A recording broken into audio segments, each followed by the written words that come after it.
ওনার 26 লক্ষ টাকা রিকশায় নাকি হারানো গেছে। itu কালো ওই লোকটা হে লোকটা হে বেটা ওই আমার বাড়ার না যে তুই দেখে সেটা 16 লাখ টাকা 26 হ্যাঁ চলছে হে বেটা বাড়ার না দিয়ে 26 লাখ টাকা আমার রিকশার মধ্যে ওরা দিয়ে বেটা গেছে এই 26 লাখ আপনি সেই টাকা নিয়ে এসেছেন থানায়? জি না।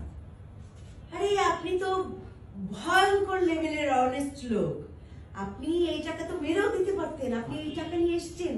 না মানে একজন মারছি না কিছু মারছি